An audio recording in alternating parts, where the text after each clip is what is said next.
¿Qué tal, amigos? Nuevamente les saluda su amigo y hermano en Cristo, Antonio García Hernández.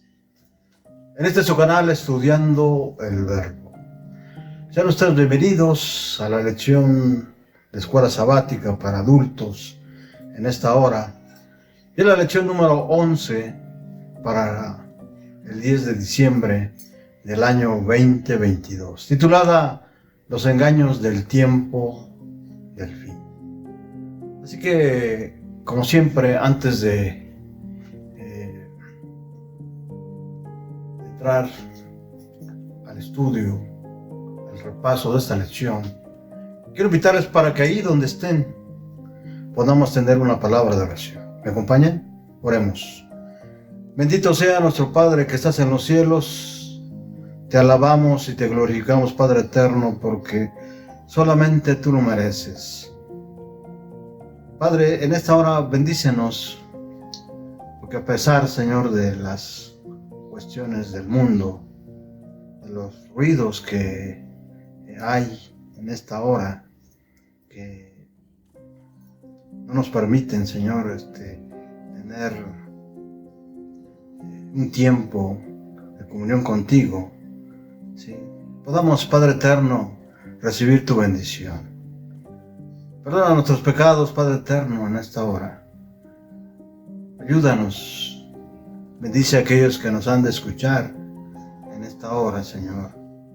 Aquellos que han de escuchar tu palabra, ¿sí? Aquellos que han de recibir tu bendición a través de tu palabra. Porque en Cristo Jesús te lo suplico humildemente. Amén, amén. La lección número 11 para el 10 de diciembre del año 2022. Los engaños del tiempo del fin.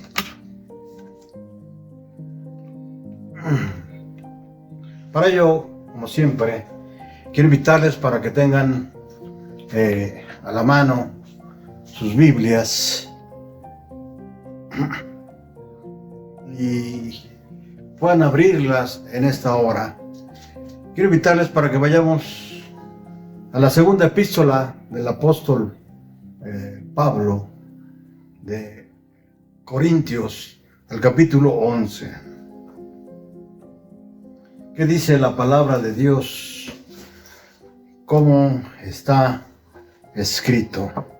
Vamos rápidamente a la segunda de Corintios, capítulo 11, versículo 4. ¿Me acompaña? Miren lo que dice la palabra de Dios. Y no es maravilla, porque el mismo Satanás se disfraza como ángel de luz. ¿Cómo? Y no es maravilla, porque el mismo Satanás se disfraza de ángel de luz.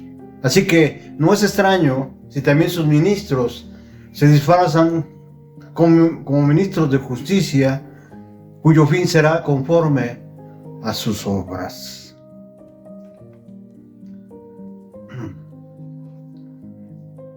En esta cita se encuentra nuestro punto central, ¿sí?, de esta lección, ¿verdad?, titulada Los engaños del tiempo del fin. ¿Verdad? Los engaños del tiempo del fin. ¿Será que ya estamos en el tiempo del fin? ¿Cuáles son esos engaños que tiene Satanás para el mundo? Vamos rápidamente a la pequeña introducción que hicimos en esta hora para esta lección. Después de la entrada del pecado en el mundo, Satanás debilitó la confianza del hombre en su Creador y lo ha inducido a dudar de su sabiduría, de su gobierno y justicia y sus leyes. Fruto de los siglos, página 589. Esto sin contar que por consejo del gran engañador del mundo, El hombre ha buscado en la idolatría, la filosofía humana, una fuente de iluminación que le permita ascender a un grado más alto de existencia. El hombre sigue siendo engañado por Satanás, que no necesita a Dios, distrayendo su vista de las cosas del cielo y continuamente permitiendo que el padre de la mentira utilice diferentes medios para su perdición. ¿Cuáles son esos medios? Son muchos y de diversas formas. Y ha llegado a creer que puede llegar a reencarnarse en otra forma o otro ser.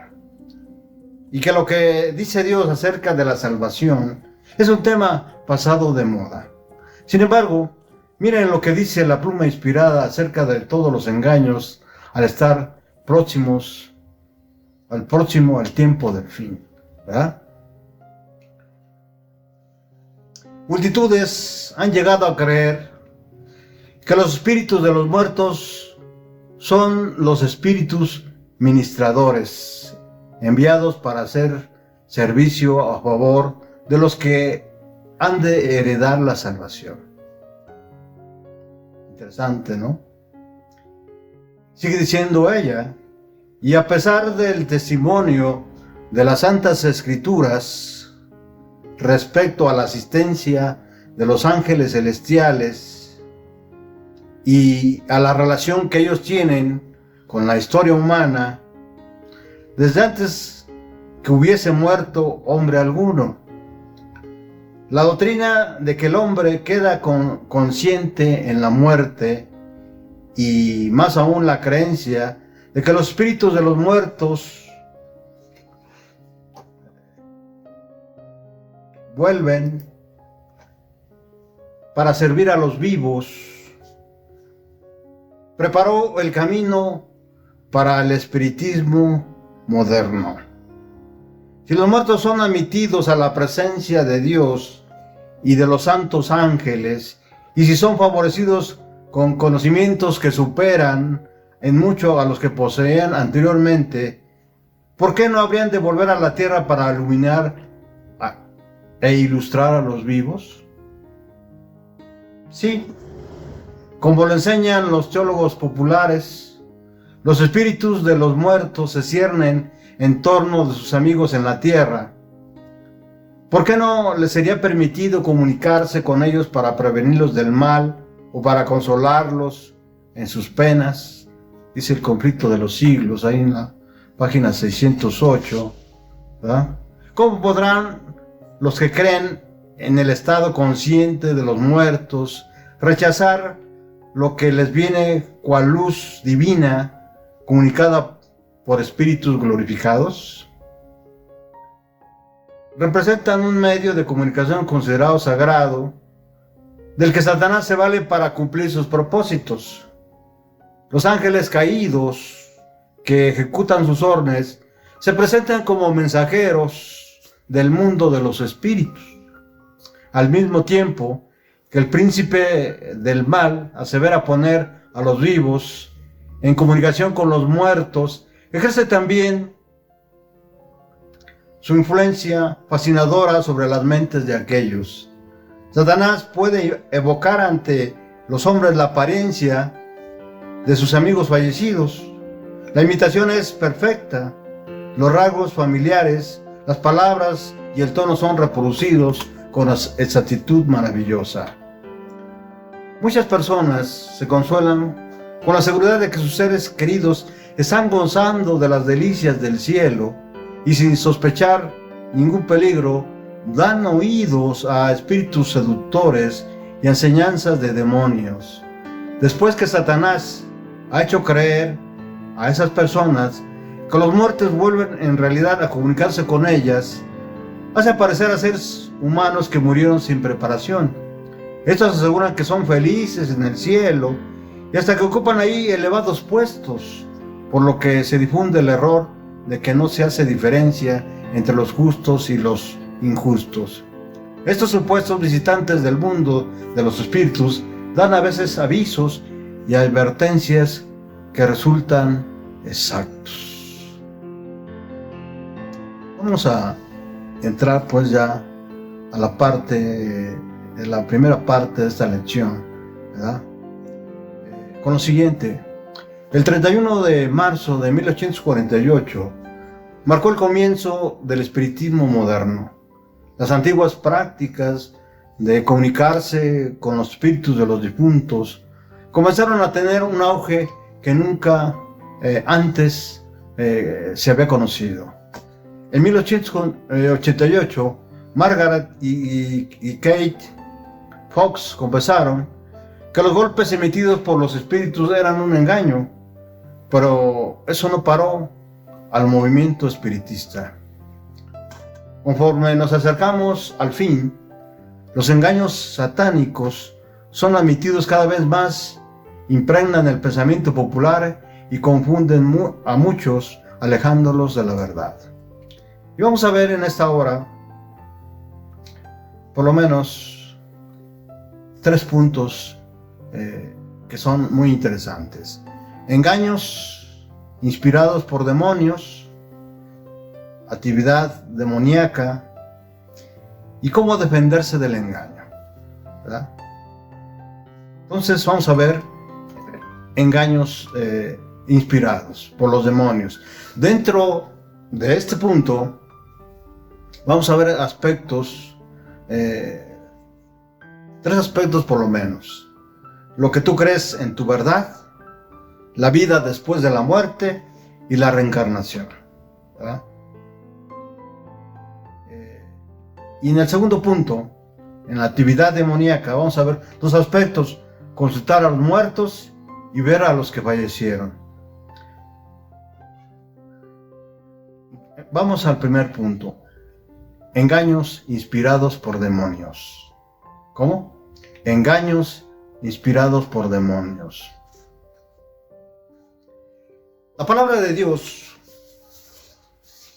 en el libro, el Evangelio de Mateo, capítulo 7, versículo 21, miren lo que dice: no todo el que me dice Señor, Señor, entrará en el reino de los cielos.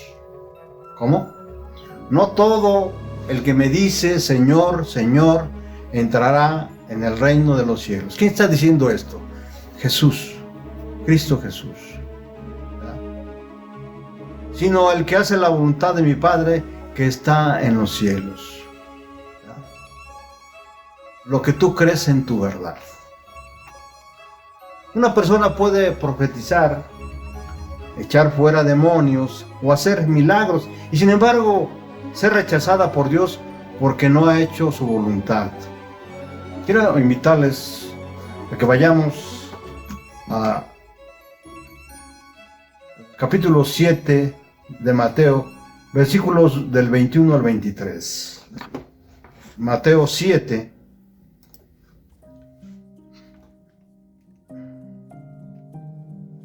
Rápidamente, tomen sus Biblias y vayamos al capítulo 7 del Evangelio de Mateo, versículos 21 al 23. ¿Qué dice la palabra de Dios? Ya lo leímos. No todo el que me dice Señor, Señor, entrará al reino de los cielos, sino el que hace, ¿qué? La voluntad de mi Padre que está en los cielos. Muchos me dirán en aquel día, dice Jesús, Señor,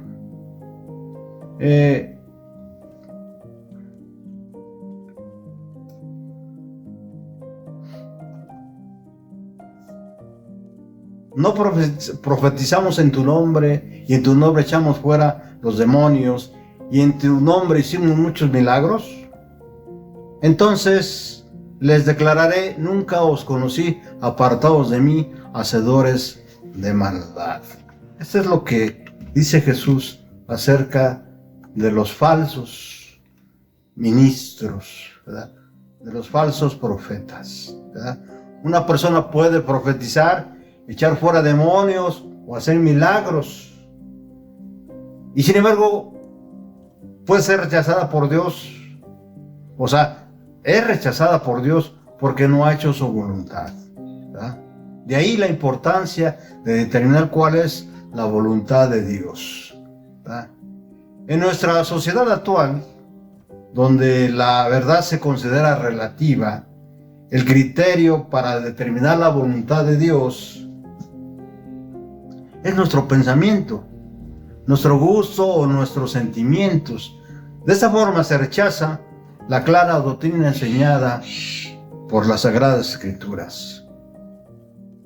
Para evitar caer en este error, Jesús nos pide que edifiquemos sobre la roca, ¿verdad? Vamos nuevamente al Evangelio de Mateo, ahí donde estábamos, pero ahora vamos a leer los versículos 24 y 25. Miren lo que dice la palabra de Dios. Cualquiera pues que me oye estas palabras y las hace, le compararé a un hombre prudente que edificó su casa sobre la roca. Versículo 25. Descendió la lluvia y vinieron ríos y soplaron vientos y golpearon contra aquella casa y no cayó porque estaba fundada sobre la roca. ¿Verdad? No hay duda que la roca representa a Cristo. Esto significa actuar de acuerdo con sus palabras, ¿verdad?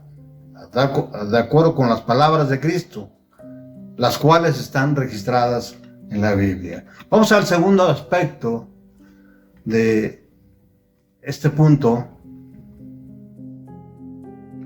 los engaños inspirados por los demonios. Engaños inspirados por los demonios.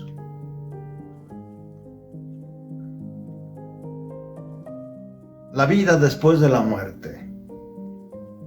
¿Hay vida después de la muerte? Vamos a la palabra de Dios para que la Biblia nos responda. Quiero invitarles para que vayamos al libro de Salmos, capítulo 17, versículo 15. Salmos,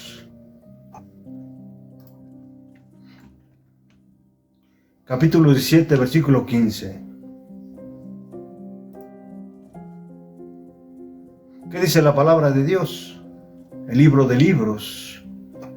En cuanto a mí, veré tu rostro en justicia, estaré satisfecho cuando despierte a tu semejanza. ¿Verdad? En la Biblia vemos que la palabra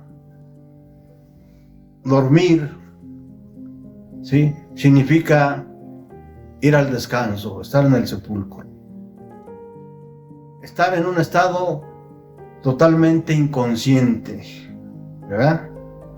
Por eso el salmista dice: estaré satisfecho cuando despierte a tu semejanza, es decir, cuando resucite, ¿verdad? Cuando me resucites. Algunos intentan demostrar de manera científica la existencia de vida después de la muerte.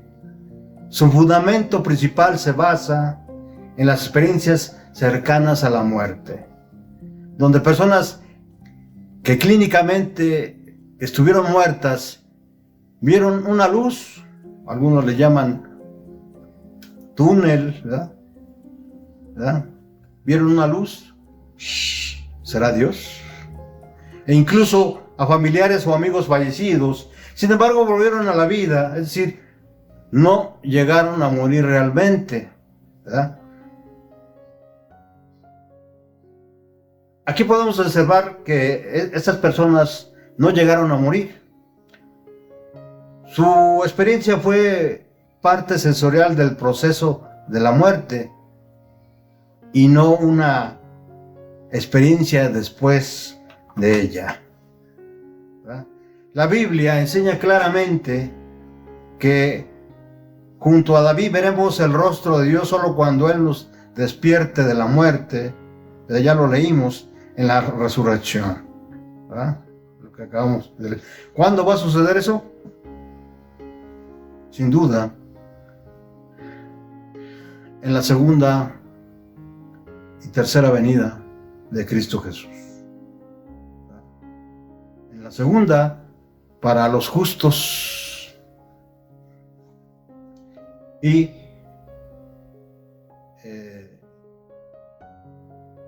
vamos también a ser testigos de cómo también los impíos en una segunda resurrección van a también poder ver todo esto. Ahora, el otro aspecto de los engaños demoníacos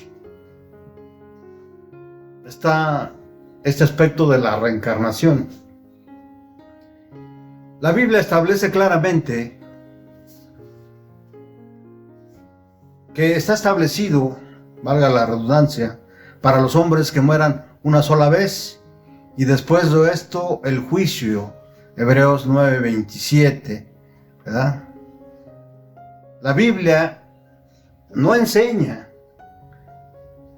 que el ser humano puede reencarnarse, ¿verdad? De ninguna manera. La Biblia enseña claramente que solo se vive una vez. No obstante, muchas culturas paganas y algunas cristianas enseñan la reencarnación. ¿Qué implica esto? Que la persona tiene múltiples vidas para poder mejorar hasta llegar a un estado en el que puede entrar en el paraíso. Esta doctrina anula la doctrina de la resurrección y la victoria sobre la muerte. Quiero invitarles para que vayamos a la palabra de Dios, al libro de libros, a 1 Corintios 15, versículos 52 al 55. 1 Corintios 15, versículos del 52 al 55. El apóstol Pablo, al hablar acerca de la resurrección, nos dice que en un momento, versículo 52, en un abrir de ojos y cerrar, un abrir y cerrar de ojos, al final de la trompeta, porque se tocará la trompeta, y los muertos serán resucitados incorruptibles, y nosotros seremos transformados. Interesante, ¿no? Versículo 53. Porque es necesario que esto corruptible, todo esto corruptible, se vista de incorrupción, y esto mortal se vista de inmortalidad. Y cuando esto corruptible se haya vestido de incorrupción y esto mortal se haya vestido de inmortalidad, entonces se cumplirá la palabra que está escrita: sorbida es la muerte en victoria. ¿Dónde está, oh muerte, tu aguijón? ¿Dónde, oh sepulcro, tu victoria?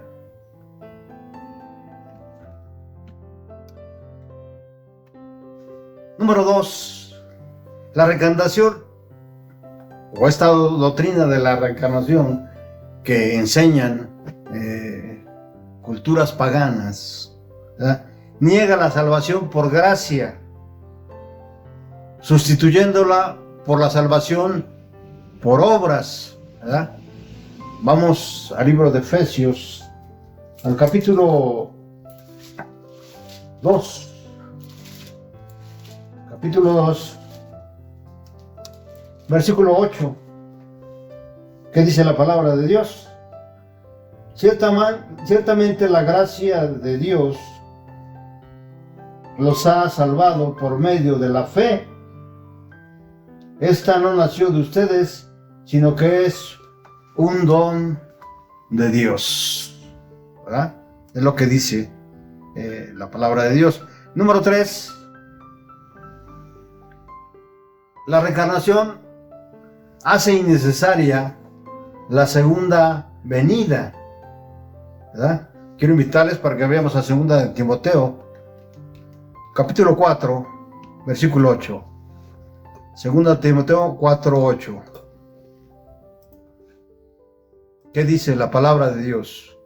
Por lo demás, dice el apóstol Pablo, me está guardada la corona de justicia, la cual me dará el Señor, juez justo, en aquel día, y no solo a mí, sino también a todos los que aman su venida. ¿Verdad? Todos los que aman su venida. La palabra de Dios es clara. Cristo viene y viene pronto, ¿verdad? Pero esta doctrina, la doctrina de la reencarnación, hace innecesaria la segunda venida. Número 4. La doctrina de la reencarnación implica que se puedan tomar decisiones después de la muerte, contradiciendo la enseñanza bíblica. Quiero invitarles para que vayamos rápidamente a la Biblia, a la palabra de Dios, en el libro de Hebreos, capítulo 9, versículo 27. ¿Qué dice la palabra de Dios?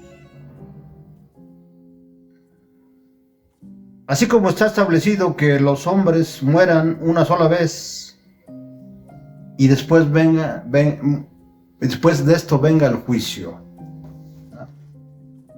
Es decir, el hombre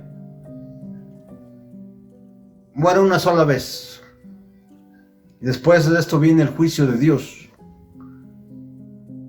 No hay tal cosa de reencarnación. Eso solamente son engaños de demonios. Vamos a la segunda parte de esta lección. La actividad demoníaca. Sin duda, así como Dios tiene un plan para que usted y yo podamos aceptar su justicia, su amor, su benevolencia, su misericordia y gracia a través de Cristo, y por la fe en Él podamos obtener la salvación y vida eterna. También Satanás falsamente ha engañado a mucha gente, ¿sí? Y hoy en día, desde hace mucho tiempo, se consultan a los muertos. Miren lo que dice la palabra de Dios ahí en Deuteronomio 18, del 10 al 11. Y es una orden expresa de Dios. Nadie entre los tuyos deberá practicar adivinación, brujería o hechicería, ni hacer conjuros, servir de medium, espiritista o consultar a los muertos. ¿Es clara la palabra de Dios? La Biblia expone claramente que la supuesta relación con los muertos a través de un medio, o adivinos o pitonizos, es un engaño y prohíbe toda práctica de este tipo. Esto podemos checar no solamente en esta cita de Deuteronomio 18, del 10 al 11, sino también en el capítulo 18, del 9 al 14, y Levítico 19, 31, Levítico 26 y 27, Isaías 8, del 19 al 20. Atendiendo entonces a estos preceptos, ¿verdad? Vemos aquí en esto un ejemplo, ¿verdad? Saúl quitó de Israel a los evocadores y adivinos, 1 Samuel 28:9. Sin embargo, cuando no recibió la respuesta de Dios, buscó el consejo de ellos, y aún sabiendo que era obra del diablo, 1 Samuel 28:5 al 7, y al diablo encontró, ¿verdad? ¿Qué significa esto? Significa que espíritus de demonios se hacen pasar por seres queridos, ¿verdad? Pueden, como ya dijimos al principio de la introducción, perfectamente igualar la voz de un ser querido. La muestra de ello es que Satanás, ahí en el jardín del Edén, pudo de alguna manera hacer creer a Adán y a Eva que la serpiente hablaba, ¿verdad? Esto nos habla del nivel de inteligencia, del nivel y el poder que tiene Satanás para poder engañar. Y en ese ejemplo, observa que Saúl nunca vio al supuesto Samuel, ¿verdad? Vamos a esa cita que se encuentra en 1 Samuel 28, del 5 al 7. 1 Samuel 28, del 5 al 7.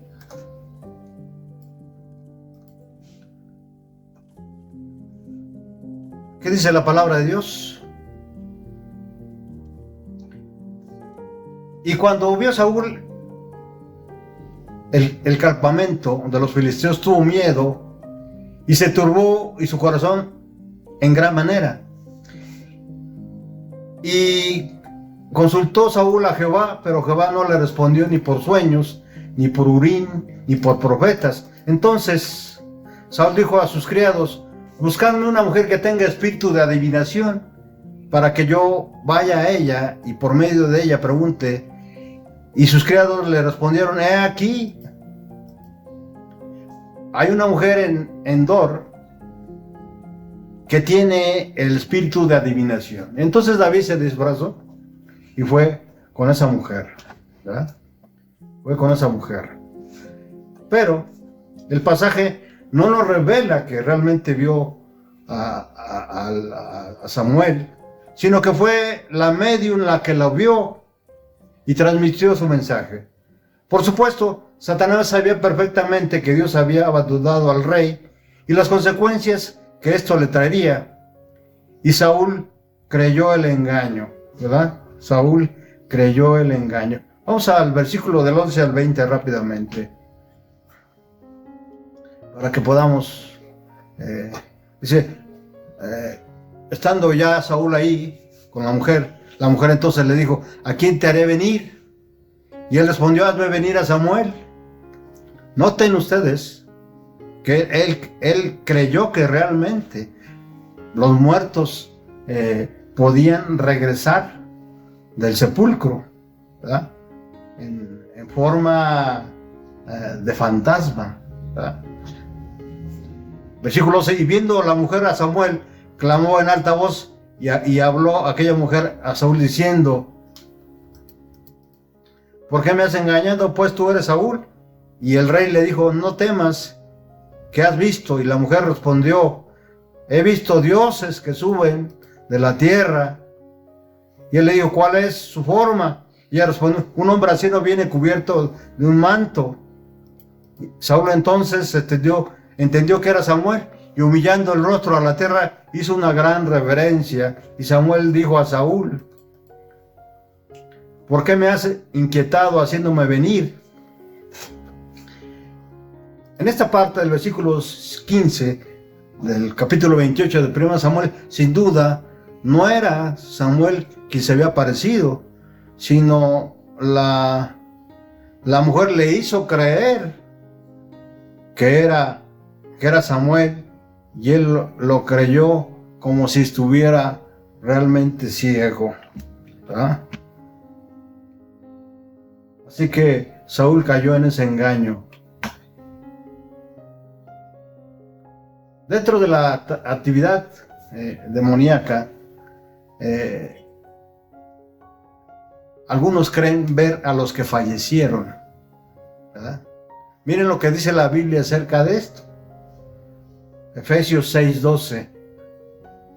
Porque nuestra lucha no es contra seres humanos. O sea, ¿realmente existen los espíritus? ¿Sí? ¿Los demonios? ¿Sí? El apóstol Pablo es claro en esto, ¿verdad? Que son los demonios los que se aparecen, los que dan forma a un ser querido, ¿verdad? Dice, porque nuestra lucha no es contra seres humanos, ¿verdad? La versión Reina Valera contemporánea, vamos a ver lo que dice, es un poco más clara. La batalla que libramos no es contra gente de carne y hueso, noten, no es contra gente de carne y hueso, ¿verdad? Sino contra principados y potestades, contra los que gobiernan las tinieblas en este mundo, contra huestes espirituales de maldad en las regiones celestes, ¿verdad? Una cosa es que un medium diga que ve y que habla con el espíritu de una persona muerta, y otra cosa muy diferente es ver y oír a esa persona muerta con tus propios ojos. En el caso del rey Saúl, él solamente escuchó, ¿verdad? Oyó, pero no vio. Así que no se cumple totalmente todo esto para que se pueda dar como un testimonio verdadero. La palabra de Dios declara expresamente que los muertos ya no tienen más parte en nada de lo que se hace debajo del sol. Pero los espiritistas dicen que los muertos saben todo lo que se hace debajo del sol, que se comunica con sus amigos de la tierra y que les dan valiosa información y ejecutan prodigios, ¿verdad? ¿A quién creerás? ¿A Dios o a Satanás? Recuerda que los demonios tienen la capacidad de tomar forma de personas muertas e imitarlas. Quiero invitarles para que vayamos a 2 de Corintios, capítulo 11, versículos del 14 al 15. 2 de Corintios 11. 2 de Corintios 11, versículos del 14 al 15.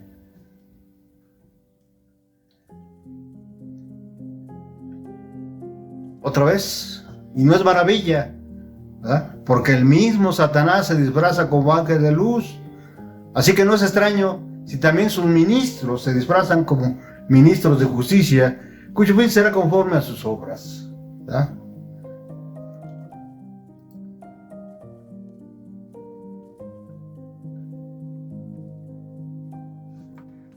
El comentario bíblico adventista, al hablar de también sus ministros, el argumento va de mayor a menor. Satanás se engaña, así también lo hacen sus representantes. Delante de Dios no puede haber nada más horrendo que los que se presentan como ministros de Cristo y que sean instrumentos de Satanás.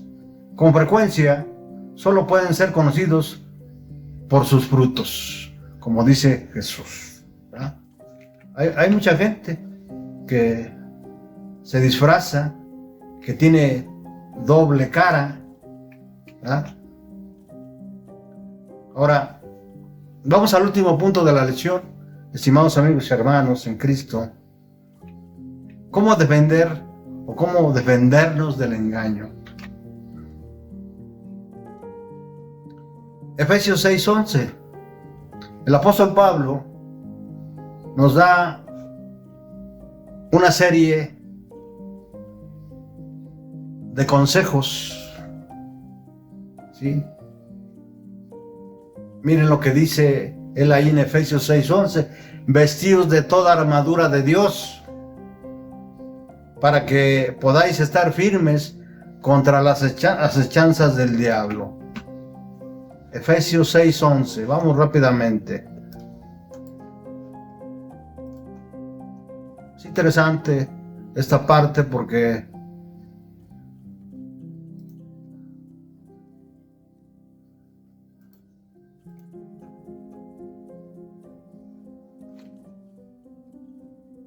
Pablo utiliza con frecuencia esta figura y al referirse toda armadura, todas las armas, está hablando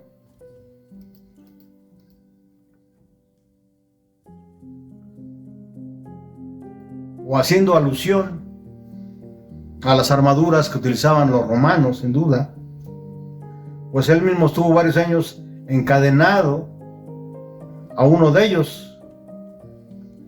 La armadura es de Dios, pues Él es quien proporciona cada parte que la compone, ¿verdad? Se nos pide que nos vistamos con ella y luchemos valientemente en la batalla. El que preparó la armadura garantiza su eficacia. ¿Qué significa esto? ¿Cómo podemos nosotros vestirnos de toda armadura?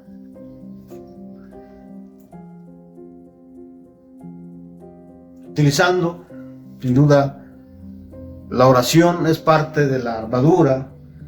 La Biblia es una parte muy importante de la armadura. La alabanza a Dios. El hacer su obra.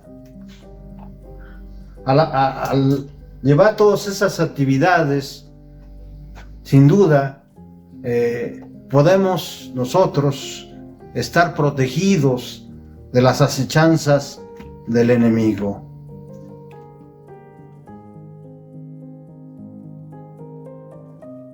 En Efesios 6:14 al 18, entonces, Pablo nos indica cómo protegernos contra los poderosos ángeles caídos. Toda armadura tiene un cinturón, el cinturón de la verdad, ahí en el 14, es decir, no solamente de cuestiones físicas o materiales, sino también de cuestiones intelectuales, ¿verdad? En el caso, hablar siempre con la verdad, aferrarnos a la verdad y usar aquello que la contradiga. Es una forma también. Utiliza también la coraza de justicia, ahí en el versículo 14, b. Debemos cubrirnos con la justicia de Cristo y no con la nuestra, es decir, con los méritos de Jesús. Nosotros no tenemos nada que nos pueda ayudar, pues nuestra naturaleza, como seres creados, como seres pecadores, no ayuda en nada. Solamente la justicia de Cristo que nos concede es lo que nos ayuda como una coraza. Ahora, el calzado del Evangelio, ¿verdad? Es otra, forma parte también de esa armadura de Dios. Debemos vivir y compartir el Evangelio de la paz. El escudo de la fe, versículo 16. Debemos usar nuestra fe para rechazar las engañosas artimañas del enemigo. El casco de la salvación, versículo 17. Debemos tener siempre presente la salvación que Jesús nos ha dado. Versículo 17b. La espada del Espíritu. Debemos escudriñar la Biblia y dejarnos guiar siempre por ella. La oración, como ya dijimos, versículo 18, es imprescindible para todo aquel que se diga cristiano, para mantenernos aferrados a la fuente del poder y alcanzar la victoria. ¿Verdad? Vamos a terminar, estimados amigos y hermanos, ¿verdad? Como siempre, con citas o joyas de la pluma inspirada. Vamos a considerar una cita que se encuentra en la historia de la redención, página 414. Miren lo que dice la sierva del Señor. La sola palabra hechicería ahora provoca desprecio.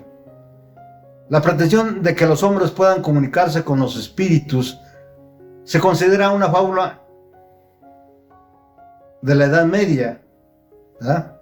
Pero el espiritismo, ese engaño colosal cuyos conversos se cuentan por centenares de miles, incluso de millones, que ha incursionado en los círculos científicos y que ha invadido las iglesias y que ha sido recibido en los cuerpos legislativos e incluso en todas las cortes de los reyes, es solo un reavivamiento con un nuevo disfraz de la hechicería condenada y prohibida en la antigüedad. Y hay testimonios para la iglesia, tomo 5, página 277. Miren lo que dice ella. Estamos en el tiempo cuando prevalecerán. Es interesante esta parte, ¿verdad? Porque ella lo escribió alrededor del siglo XX, ¿verdad? Ya estamos en el siglo XXI.